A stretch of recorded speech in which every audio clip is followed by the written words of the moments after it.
Hi everybody.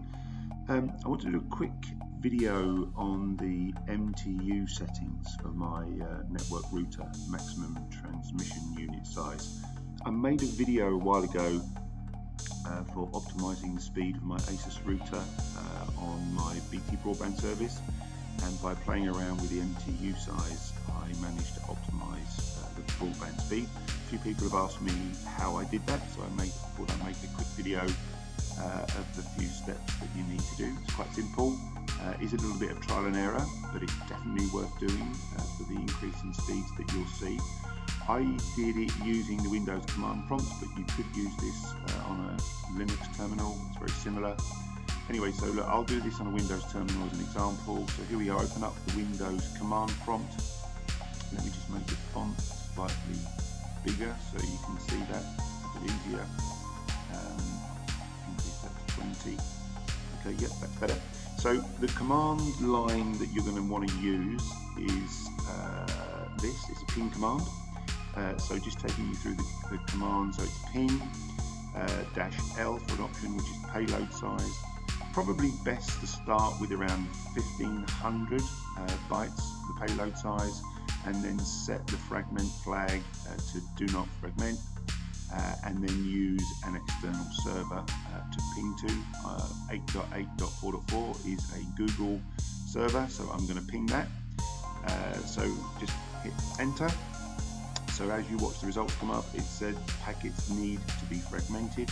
So that payload size of 1500 is too big. As you can see, I sent 4 packets, I didn't receive any, so it's 100% lost.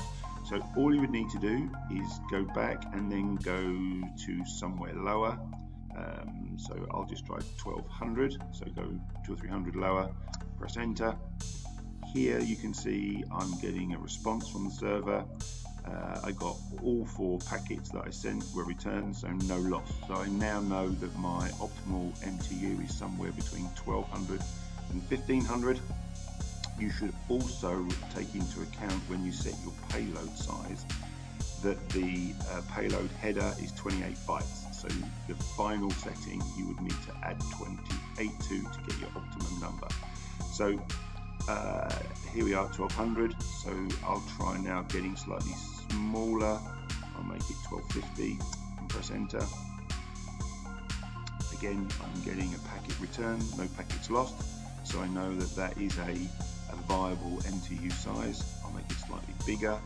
Let's try 1270 this time. Press enter. Again, I'm getting the packets returned, no losses. So again, that is a viable MTU size. Let's try going slightly higher. 1280 this time, and press enter. And now you're seeing it's fragmented. So I know now it's between 1270 and 1280. I'm just going to go very small increments now. So 1270, let's try 1272, press enter. And I'm getting a response, so that again, that's viable. I'm going to go quite small increments now because I feel I'm getting close to the optimum size. 1273, there we go, it's fragmented. So for me, I now know that my optimum MTU size is 1272. Press enter just to double check. Yep, that's returning. So my MTU size that I'd need to put in my router is 1272, not forgetting the header size, which is 28 bytes. So that would make my optimum MTU size as 1300. And that's going to make sure I'm not getting any fragmented packets. I can send data as quickly as I can, which means I'll get my, I'll be able to make use of my maximum published data internet speed. Anyway, I hope that helps, and I'll see you guys in the next one.